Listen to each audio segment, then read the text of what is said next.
Así que vamos a dar un aplauso de bienvenida a toda la gente que nos está viendo. Voy a presentar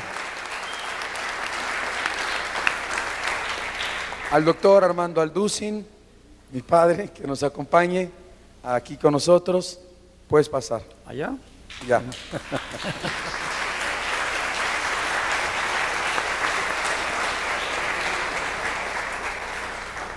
Qué gusto tenerte, Pa, con nosotros.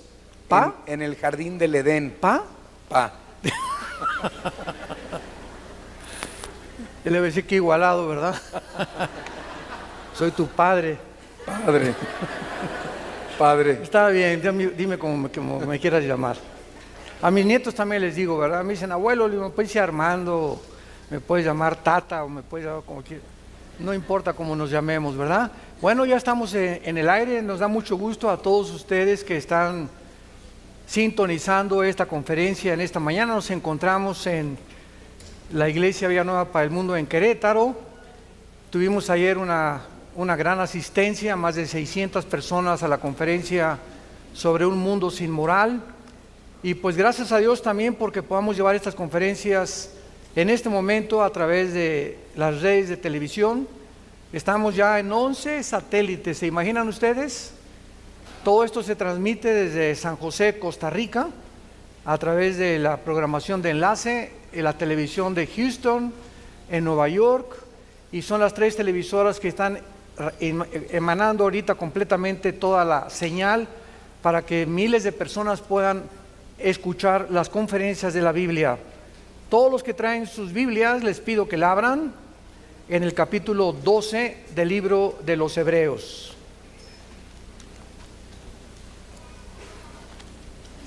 Hebreos capítulo 12. En este capítulo maravilloso del libro de los Hebreos se menciona una relación que es importantísima conocer entre nosotros y Dios. En Juan 17:3 dijo Jesús, esta es la vida eterna, que te conozcan. Entonces, todos ustedes que se llaman seguidores de Jesús, tienen que entender que nuestra relación con nuestro Padre tiene que ser en la santidad. Y que como hijos e hijas de Dios, Dios a los hijos que se brincan las trancas, pau, pau, pau. Y vamos a ver que es imprescindible, si tú eres hijo y si tú eres hija de Dios, que Dios te va a disciplinar. Y por eso se llama esta conferencia el misterio o el sufrimiento y la disciplina de Dios. Porque si tú no estás enterado de la forma como Dios nos trata, pues entonces todos los cristianos harían lo que les da la gana. Y de ahí que viene una deducción de la teología donde hermanos de nosotros dicen que la salvación se pierde. Pues porque el hermano estuvo en la iglesia hace 3 meses y ahora anda emborrachándose, y estuvo hace 4 meses o 5 meses, y don Pancho que estuvo en la iglesia, usted no dejó a su esposa, etcétera, etcétera, y te dicen perdió la salvación. Bueno, la salvación no se puede perder, sino que vamos a escudriñar profundamente la Biblia.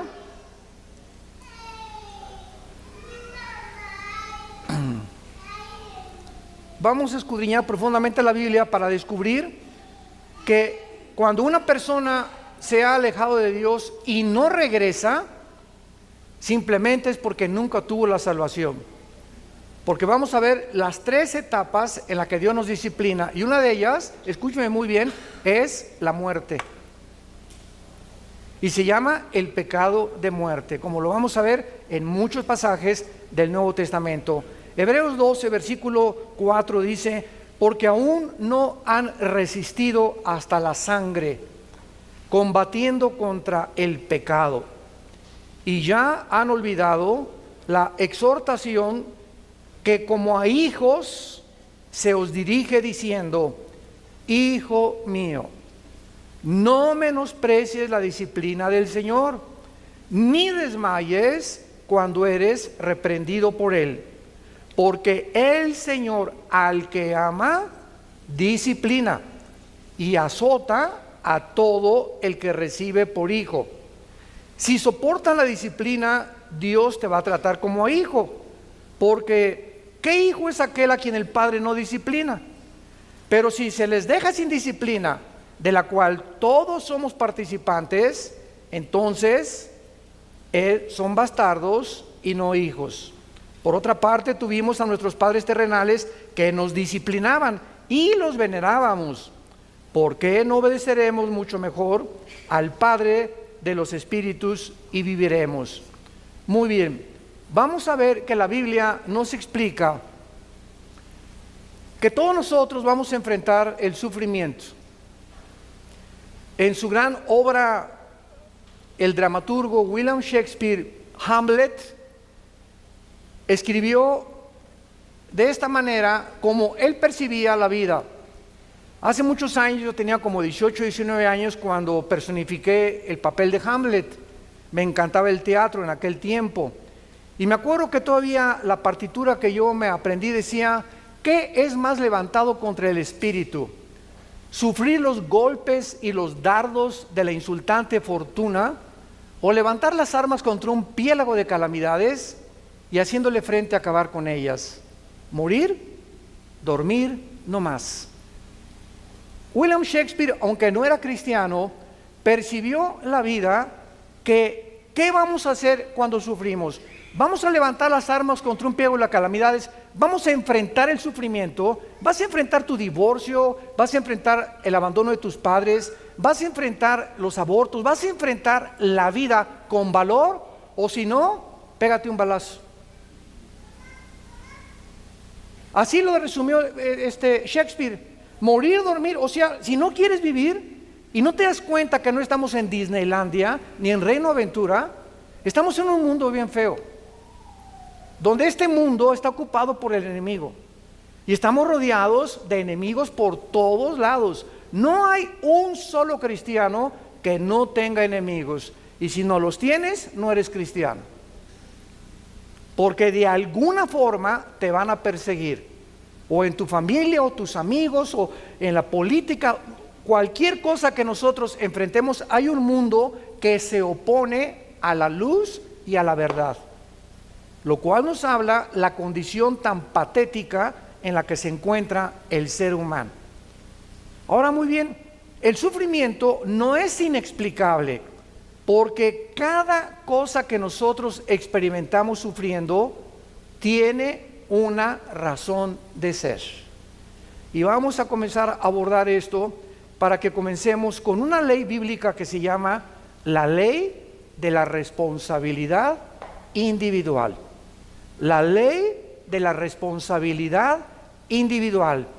La causa más común de los sufrimientos es cuando nosotros mismos nos lo causamos. Es el autoinducido. La mayoría de las personas se causan a sí mismas, por la forma como viven, muchas angustias y problemas en sus vidas por circunstancias que tú mismo has creado. Y la ley de la responsabilidad individual reconoce lo siguiente: toda decisión que tú tomes, un café que te tomes, una película que escojas ir a ver, un carro que compres, la novia, el novio que escojas, el matrimonio, todas las decisiones que tomamos tienen consecuencias, para bien o para mal. Fíjense lo que le estoy diciendo: nosotros somos responsables de todas las decisiones que hayamos tomado. Si tú te encuentras ahorita con problemas de diabetes o triglicéridos altos o glucosa elevada, es por las pizzas que te cenas.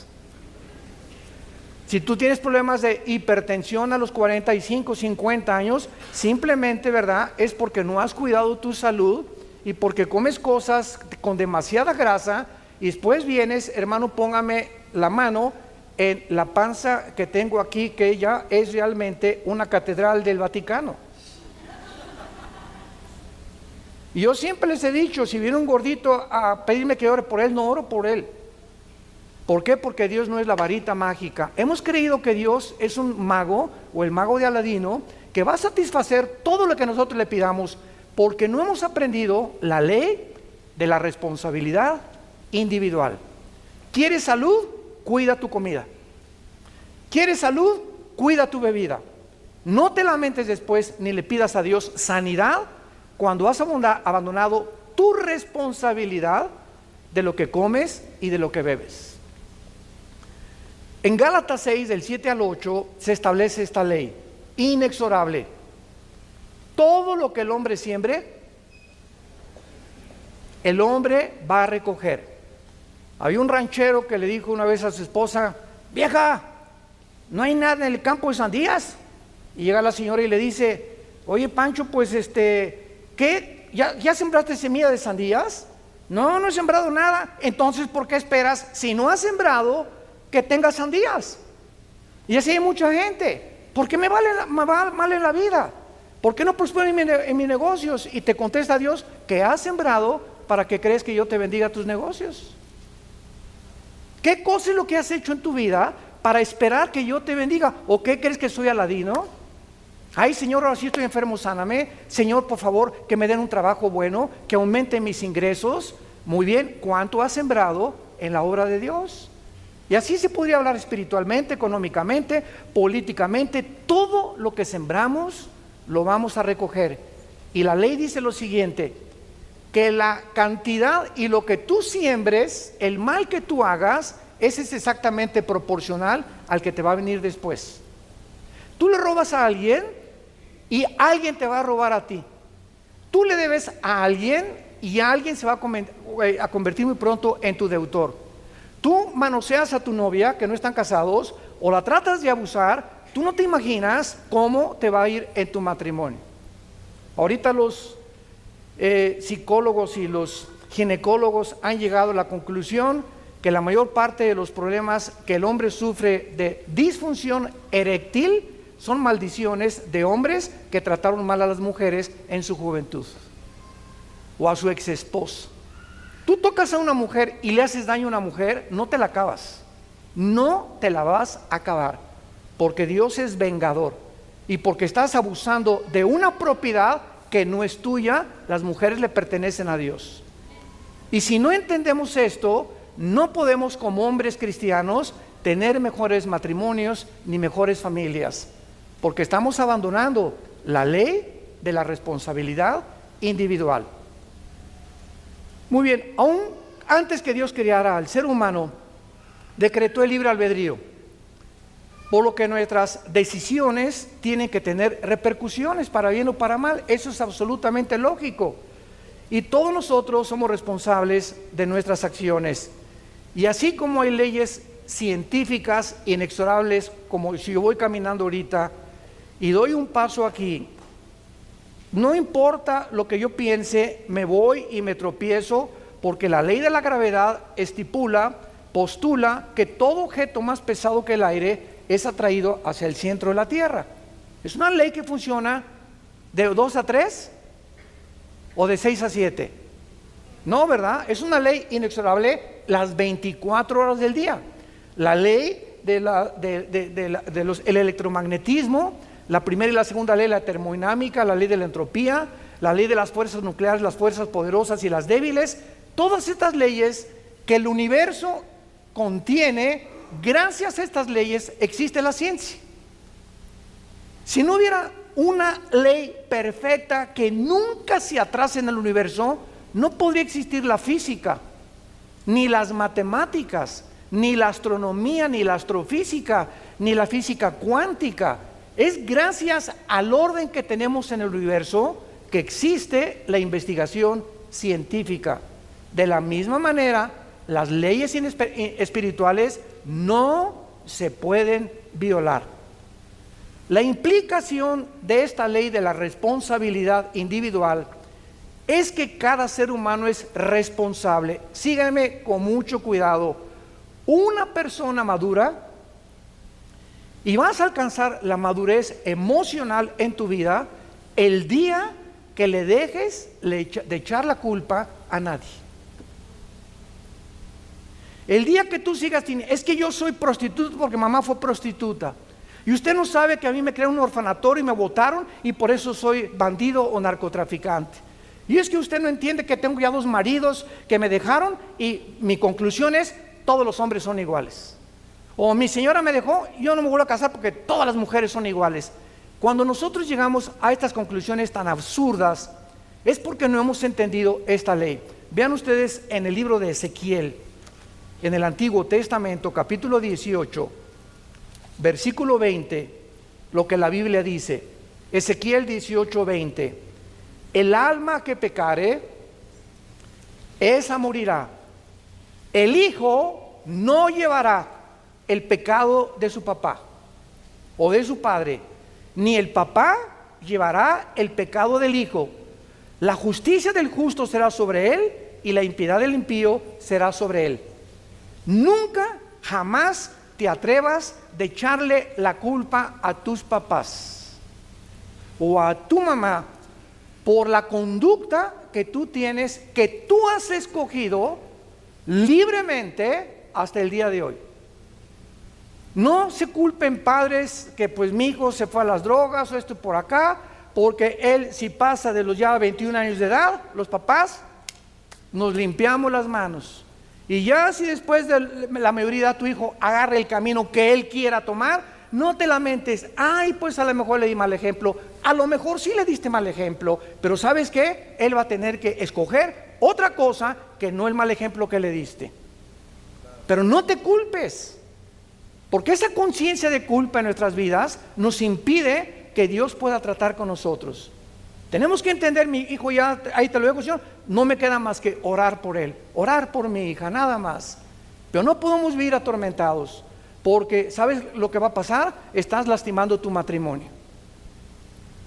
Yo conozco a cantidades mamás, ahora en el seminario en la Riviera Maya que tuvimos en octubre del mes pasado, más de 200 parejas tenemos cada año de Centroamérica, Paraguay, vienen de todo el mundo, hasta de España vienen. Llegó una pareja con Marta, mi esposa, y nos dijo, ay hermano, es que pastores, ustedes no saben, mi hija y se casó muy mal, etcétera, etcétera. Le digo, ¿cuándo se casó su hija con ese gavilán? Y me dice, pues ya tienen como 4 o 5 años. Y le digo, ¿usted tiene 4 o 5 años, señora, lamentándose y sufriéndose por la decisión que su hija tuvo? Usted no puede seguir así. Y me dice el esposo, claro, ya ves, tenemos 4 años tú y yo de infelicidad. Todos los días llorando por ella y tú y yo no tenemos comunicación simplemente porque abandonó su matrimonio y se concentró en la hija que se casó con un gavilán. ¿Sabes una cosa? Déjala que el gavilán pollero se la lleve. Señora, le dijimos mi esposa y yo, usted no es diosa, usted no va a cambiar a su hija ni a su esposo, no nos queda más que orar por ellos. No nos queda más que orar por ellos. No puede ir con un martillo y darle un martillazo en la cabeza al gavilán. Tenemos que aconsejarlos, pero no pueden personas ajenas robarnos nuestra felicidad, porque ellos son responsables de todas las decisiones que ellos tomaron. Cuando nosotros entendamos este concepto, vamos a sentir más felices al lado de Dios. Ahora muy bien, nadie crea, ni tampoco esperes, que ni se te atraviese el pensamiento de creer que te vas a salir con la tuya. Ninguna persona que haya hecho algo va a salirse con la suya, ni tampoco escapar las consecuencias de Dios. Veamos 2 pasajes en el Antiguo y en el Nuevo Testamento. En Jeremías capítulo 16, versículo 17, dice así, Jeremías 16, 17, dice Dios, mis ojos están sobre todos tus caminos, los cuales no se me ocultaron, ni tu maldad se esconde de la presencia de mis ojos. No hay nada, absolutamente nada que hagas encerrado en el closet que Dios no vea. Todos nosotros cuando pecamos O como una vez me dijo unos papás de su hijo con su novia, que estaban teniendo relaciones sexuales antes de casarse. Y estos muchachos estaban en la alabanza de una iglesia allá en Centroamérica. Y cuando nos los trajeron a mi esposa y a mí, les dije a esta pareja de jóvenes: ¿saben ustedes por qué hacen lo que hacen? Porque creen que Dios no los ve. Si ustedes creyeran realmente que Dios los ve, no harían lo que hacen escondidas.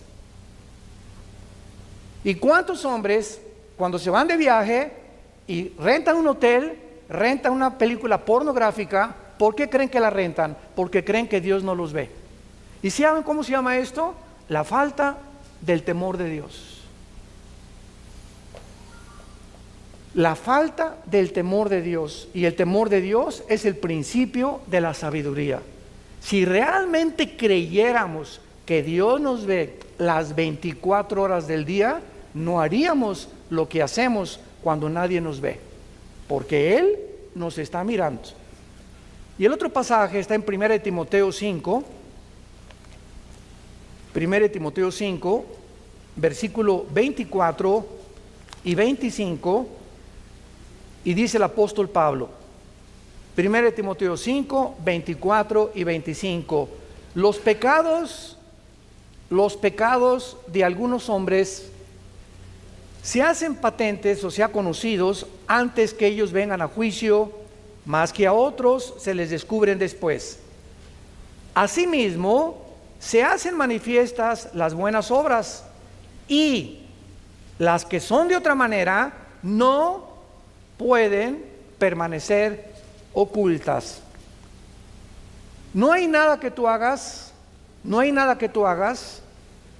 en la traducción parafraseada, no hay nada que hagamos que Dios no lo saque a la luz tarde o temprano. Y Dios, en su paciencia y en su misericordia, hay muchos cristianos que pues hicieron algo hace 6 meses o hace 4 meses, o robaste, o todavía debes un dinero que no has pagado, y sigues caminando en la vida, y como no te pasa nada, crees que ya se olvidó.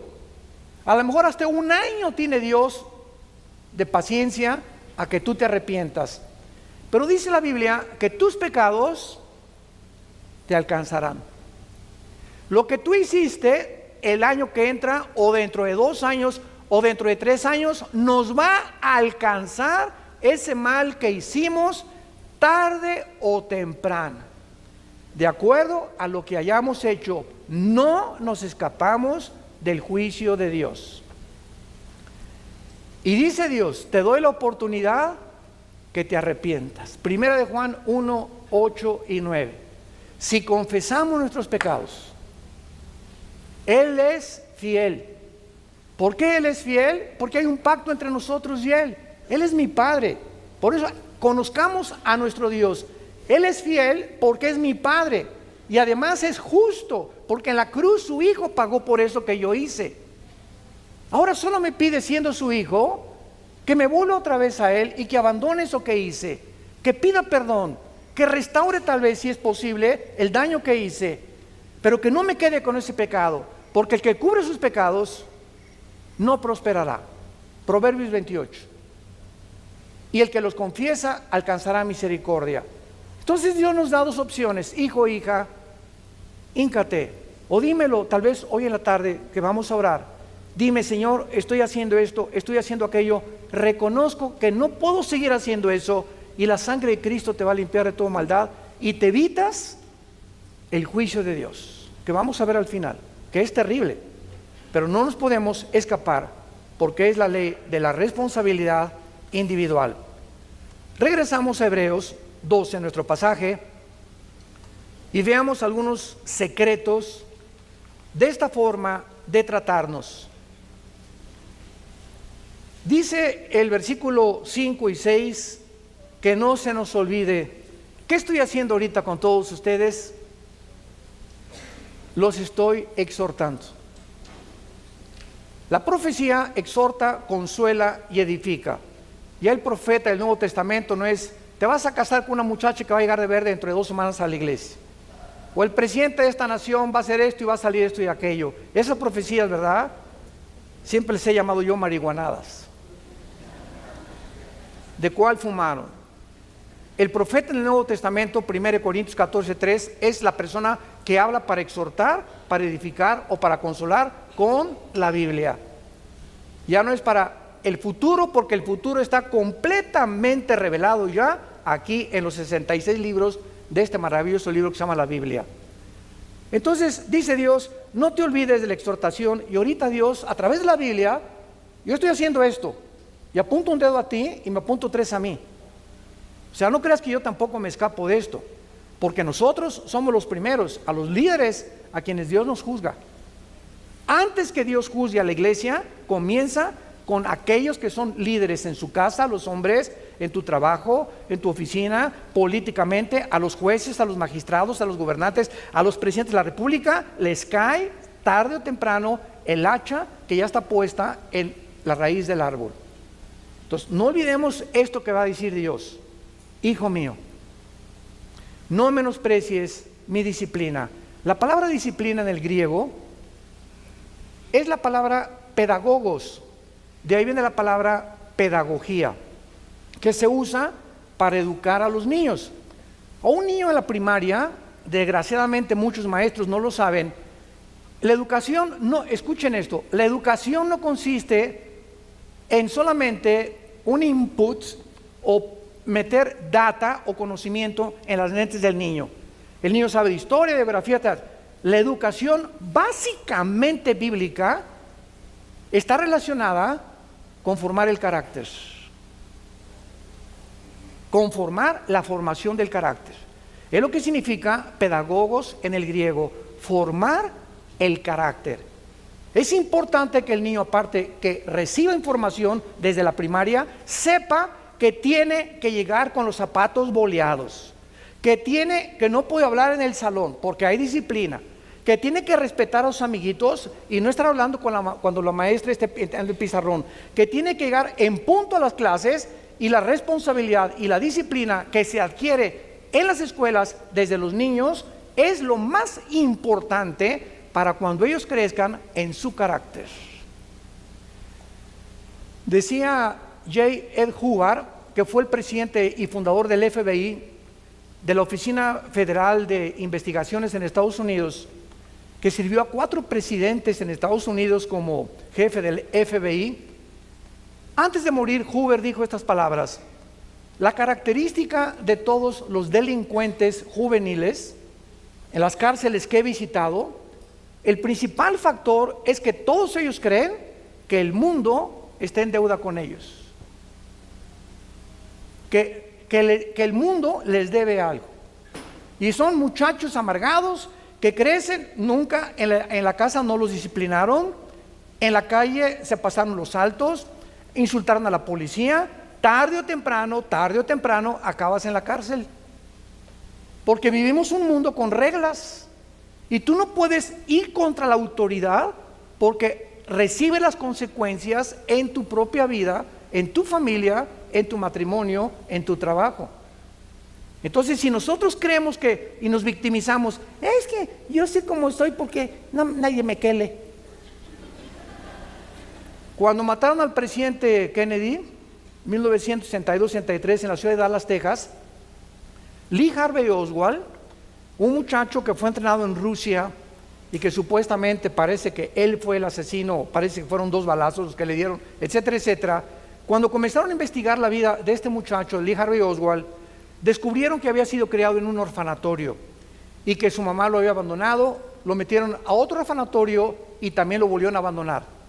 Y entonces, si no lo hubieran matado, los jueces en Estados Unidos y en la América Latina, escuchen esto, están victimizando a los ladrones y a los asesinos.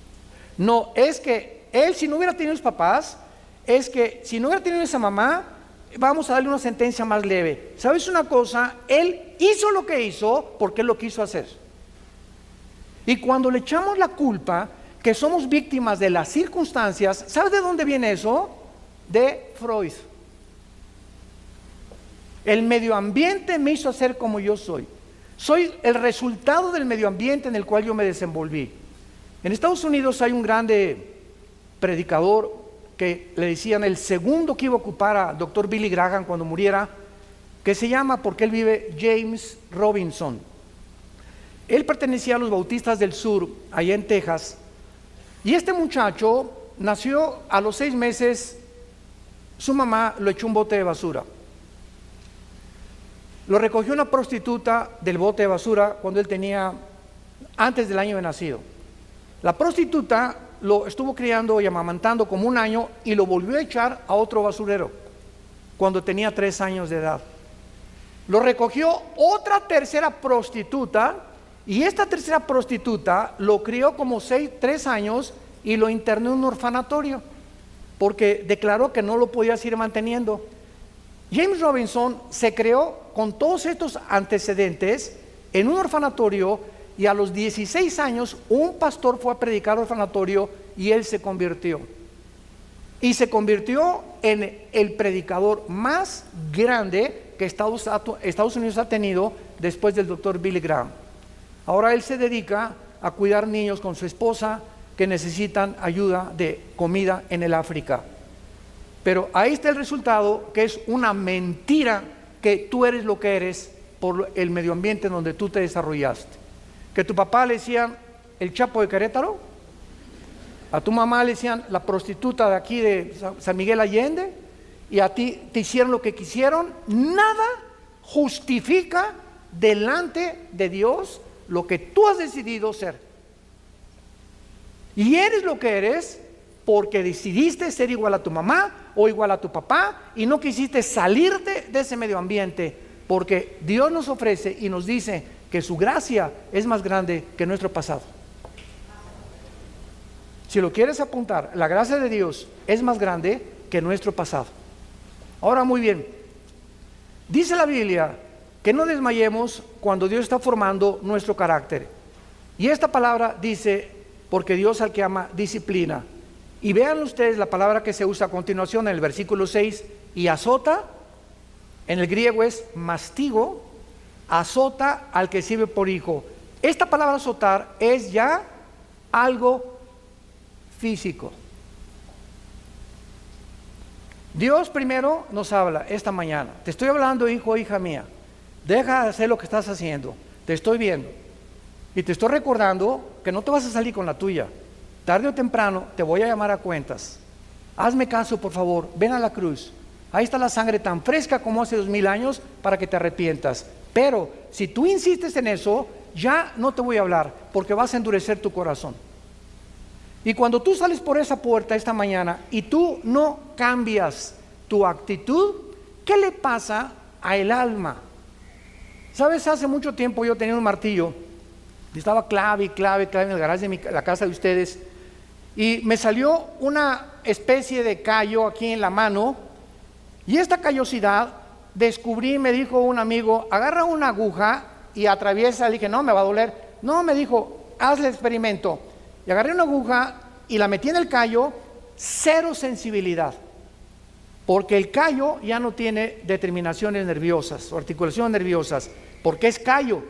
Esta palabra que se usa en la Biblia es lo que le pasa al alma.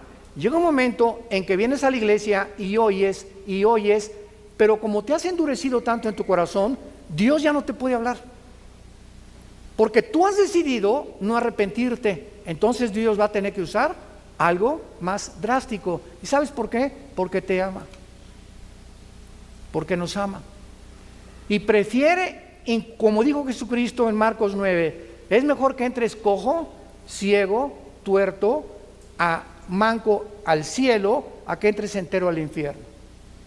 Es tan terrible el infierno que Cristo mencionó, que solamente el pensar que en su cruz nos libró de ese castigo es para que nosotros lo tomemos verdaderamente en serio.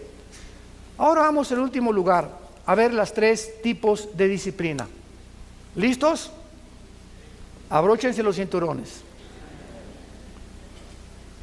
3 tipos de disciplina. Los menciono y los desarrollo uno por uno. Número 1, disciplina de advertencia. Dios comienza siempre a advertirte. Vas en la calle y se prende una luz amarilla. ¿Qué te está diciendo el gobierno? detén tu velocidad, porque en instantes se vuelve en rojo. Y si alguien se pasa o tú te pasas en rojo, involucras tu salud, el dinero que vas a pagar en multas, tu familia o hasta la misma muerte.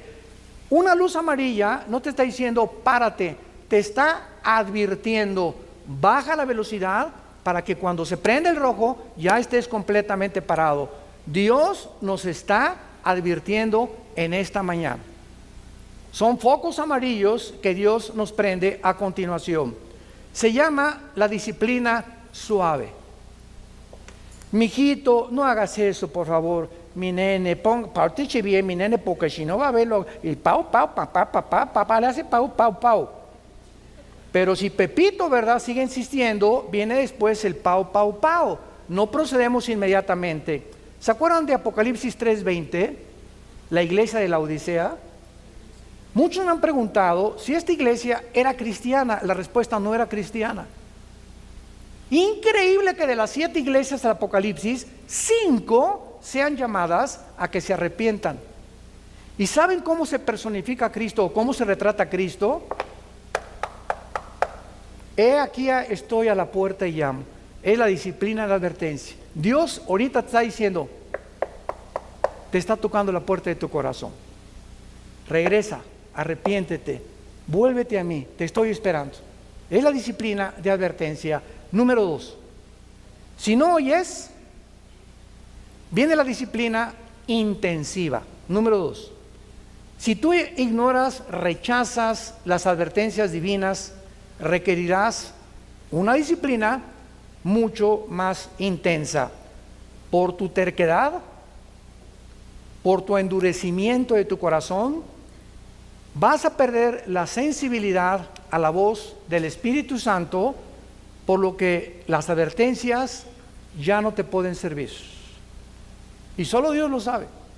¿Cuántos de ustedes se encuentran en el segundo paso? En esta advertencia en la que no has hecho caso de la primera. Ahora Dios va a usar algo más intenso que te va a doler. Lo único que te puedo decir es que nos va a doler si no nos volvemos a Él. Sin embargo, como Dios tiene un plan maravilloso para nuestra vida, en su misericordia y en su gracia nos mantiene vivos. Porque nos podría llevar a casa, ¿verdad? Pero nos ama tanto Dios y es tan paciente la gracia de Dios y el carácter de Dios, que por eso estás aquí esta mañana. ¿No te has preguntado por qué amaneciste aquí?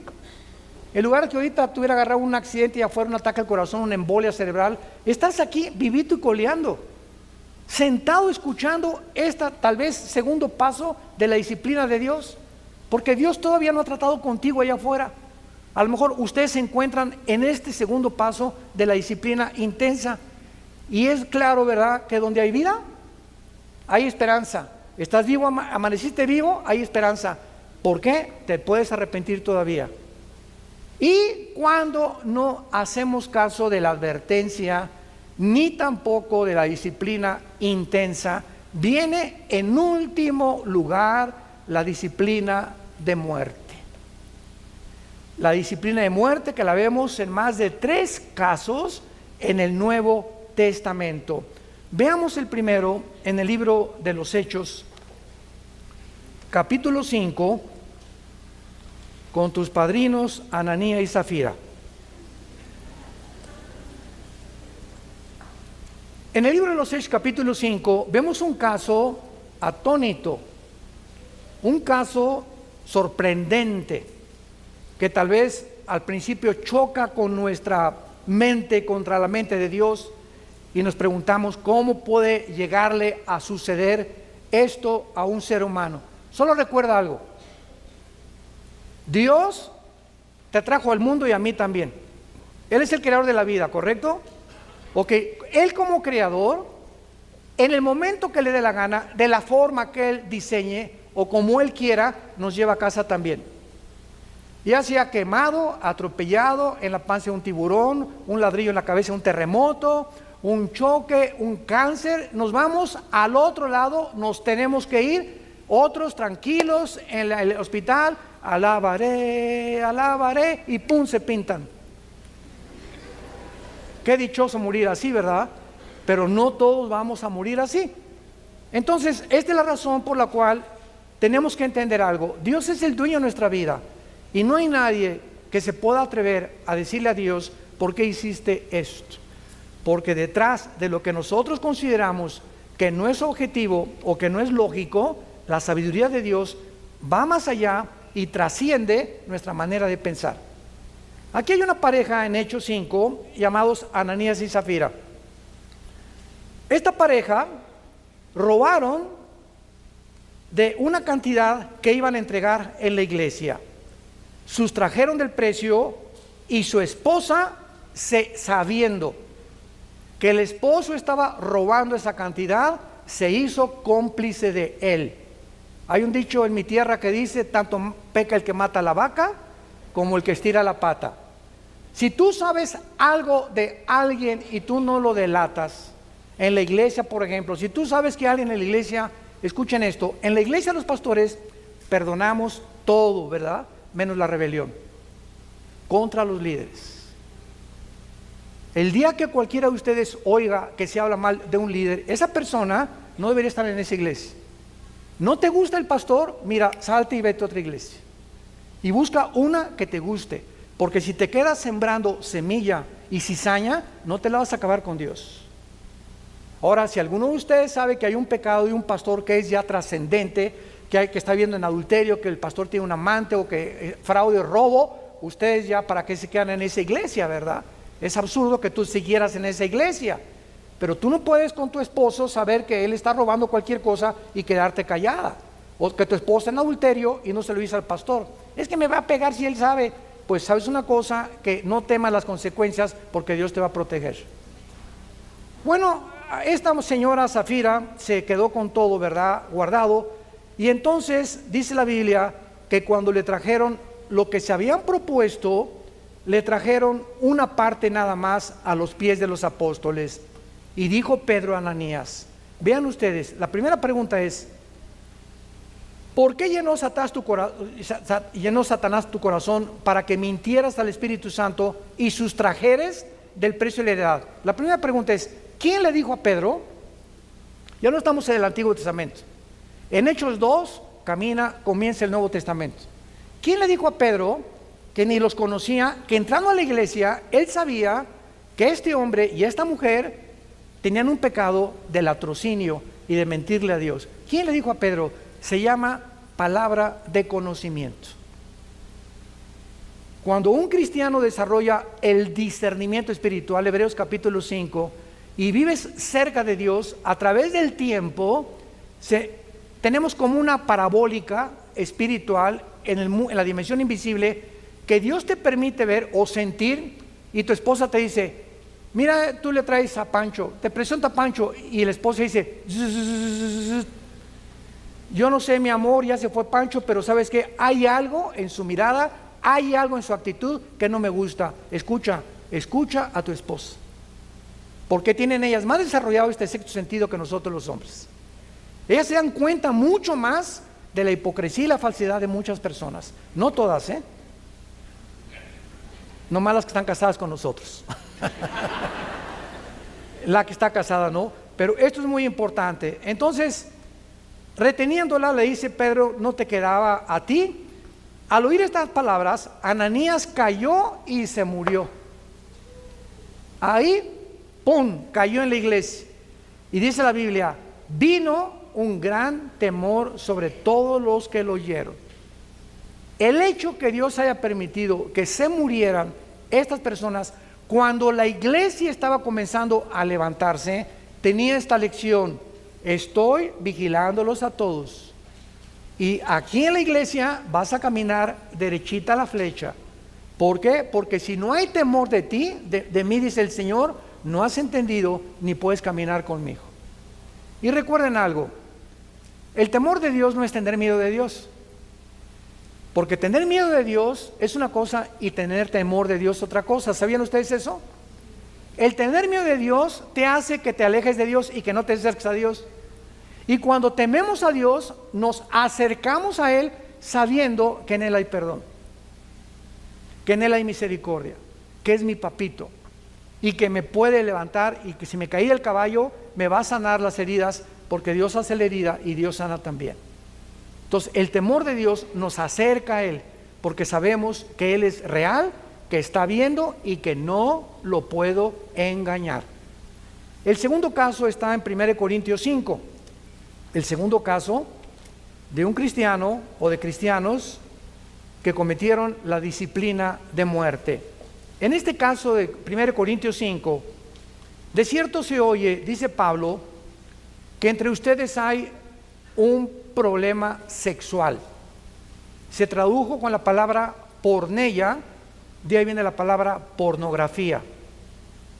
Cuando vean ustedes fornicaciones, cualquier pecado fuera del matrimonio o cualquier relación sexual fuera del matrimonio es fornicar.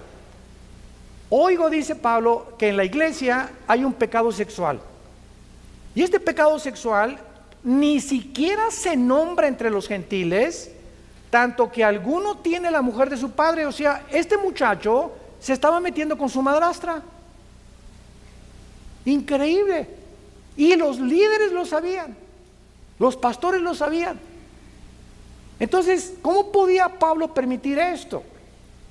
Y dice el versículo 2, ustedes están envanecidos, no debieran haber quitado de en medio de ustedes al que cometió tal acción. O sea, en este momento requiere que la persona que está así y no se disciplina salga de la iglesia.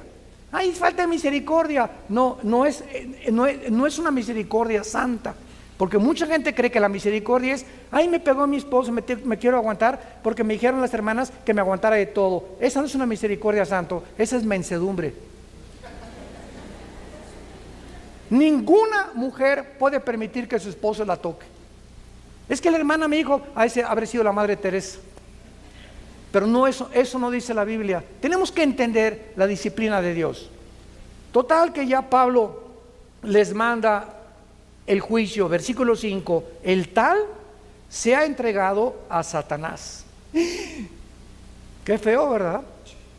Este muchacho que se ha entregado al padre y al príncipe de este mundo, al que tiene el derecho de la muerte, para destrucción de la carne, o sea, para que muera físicamente, a fin de que el espíritu sea salvo en el día del Señor. Este muchacho era cristiano, y a pesar que vivía en ese pecado, no había más que llevárselo al cielo antes de tiempo.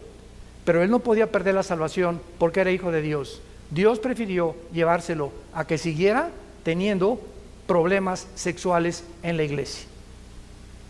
El segundo caso está aquí en Corintios capítulo 11. 1 Corintios capítulo 11 es el tercer caso. Y en este caso, en el versículo 27, está relacionado con la cena del Señor. 1 Corintios 11, 27. De manera que cualquiera que coma este pan o bebe esta copa del Señor indignamente será culpado del cuerpo y la sangre del Señor.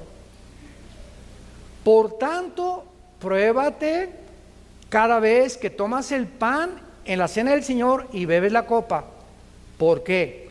Porque el que come y bebe indignamente, sin discernir el cuerpo del Señor, juicio come y bebe para sí. Por lo cual, o sea, porque había cantidad de cristianos ahí en Corinto que tomaban la cena del Señor como si fuera una concha. Hay muchos debilitados y muchos, no oigo, duermen. Muchos estaban muriendo en la iglesia porque estaban cometiendo el pecado de muerte. Beber cuando tú tienes la cena del Señor y no arrepentirte, te lo suplico, te lo ruego, hermano, hermana, no tomes la cena del Señor. No la tomes. No te atrevas a hacerlo. No te atrevas a hacerlo. Ahora, si no te atreves a hacerlo, es porque tu pecado está escondido y no te quieres arrepentir. O sea, ¿cuál es el propósito de la cena del Señor? Que nos da la oportunidad de Dios. Una vez al mes, no sé cuántas veces al mes toman aquí la cena del Señor. Nosotros casi siempre una vez al mes. Nos da la oportunidad Dios una vez al mes de reconciliarnos con Él. Y cuando tomo la cena del Señor, le estoy diciendo, Padre, no tengo pecados escondidos. Y en ese momento, agachas tu cabeza, Padre, ilumíname si tengo algo. Si le grité a mi esposa, te prometo que hoy llegando la voy a llevar a comer al mejor restaurante. O nuestro topito, se le voy a pedir perdón, le voy a pedir perdón a mis papás, le voy a pedir perdón a mi esposo, voy a arreglar la deuda que tengo. Señor, en ese momento nos da la oportunidad de arreglarnos, de ponernos a cuentas con Él. Porque si te atreves a tomar la cena del Señor y mantienes el pecado, que Dios te da la oportunidad de confesarlo, estás expuesto a un juicio de Dios muy, muy, muy grave. En cuarto lugar, en Santiago capítulo 5, ¿están aprendiendo algo? No lloren, ¿eh? Decía mi papá, no chille, agarre piedras. Primero de Pedro 5, perdón, de Santiago capítulo 5, versículo 19 y 20. Es el cuarto caso del pecado de muerte en la Biblia. Hermanos, ¿a quién le está hablando?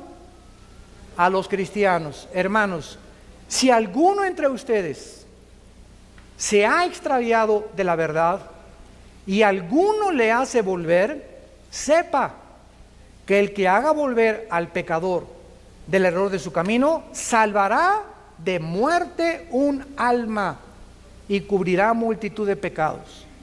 En este cuarto ejemplo, si tú ves un hermano, anoche don Pancho lo viste ahí gritando en el Zócalo con una de tequila cuerpo, viva Emiliano Zapata, y tú te acercas hoy en la mañana, temprano, don Pancho, anoche te vi que estabas, pero te iba a decir presta para que andemos iguales, pero estabas hasta acá, ¿verdad? ¿Sabes? No puedes tú vivir así.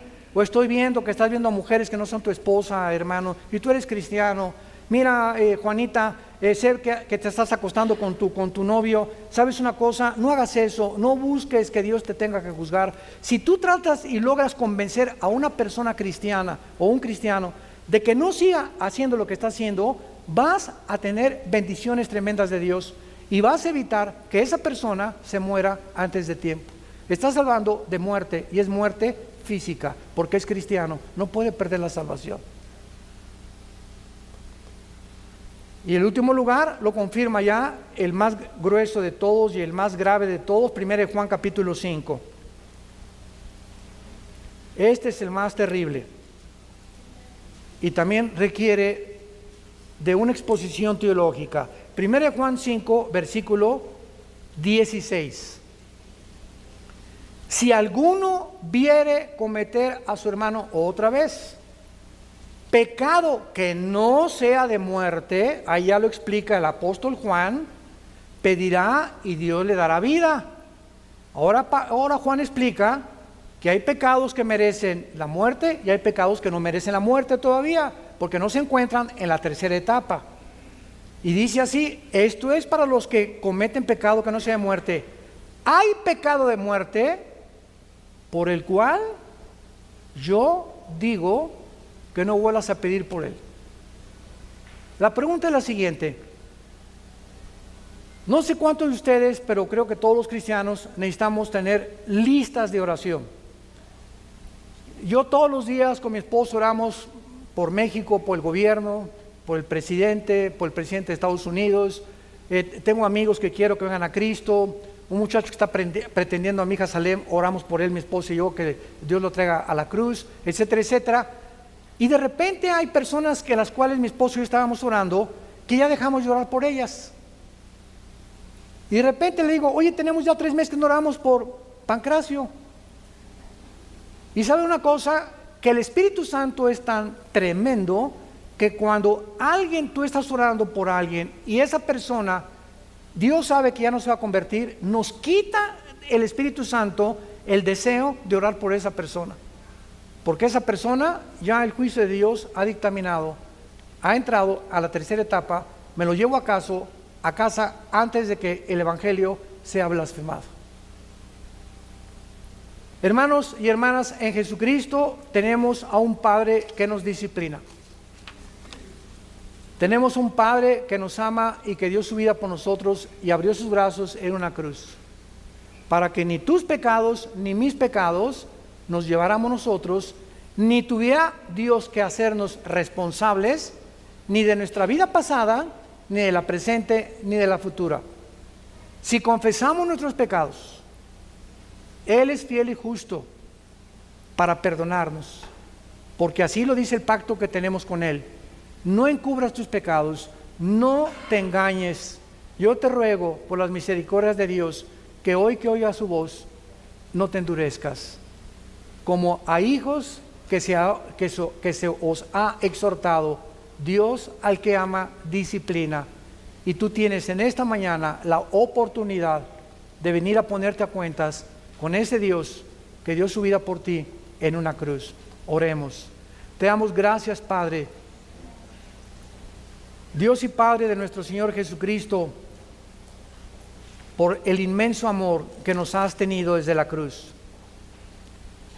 Porque eres el Dios de paz que resucitaste los muertos a Jesús, a nuestro Señor Jesucristo, el gran pastor de las ovejas, por la sangre del pacto eterno, para que nos siga haciendo aptos a todos nosotros y nos siga capacitando para que siempre hagamos las cosas que son agradables delante de Él. Perdonando si tenemos algo contra alguien, evitando el lujo de guardar rencor contra alguien, limpiando nuestra vida de inmundicia sexual, siendo considerados y atentos con la compañera de nuestra vida, la madre de nuestros hijos, tratándola como una reina, nuestra esposa, respetando a tu esposo. Hijos, respeten a sus padres y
whisper through the haze, electric heart in endless maze.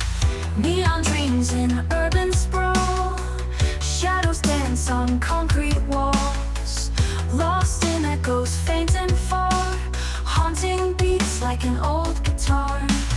Falling deeper, labyrinthine through the static, thin and fine.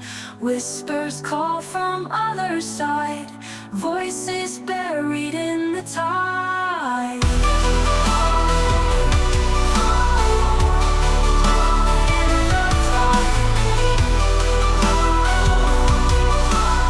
Voices buried in the tide.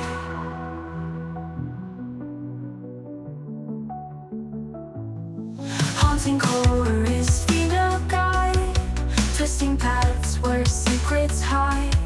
Scents and strings entwine the night, broken souls and shattered light. Rain like tears, it blurs the view. Worn out streets, a world askew. Shattered glass on jagged ground, silent cries without a sound. Falling deeper, labyrinthine through the static, thin and fine. Whispers call from other side, voices buried in the tide. Falling deeper, labyrinthine through the static, thin and fine. Whispers call from other side, voices buried in the tide. City sleeps in shades of gray, alone we walk this lonely way. Memories flicker like old films, echoes of forgotten dreams. Whispering winds carry tales of lives entwined in urban tales. Lost in neon we find grace in the shadows.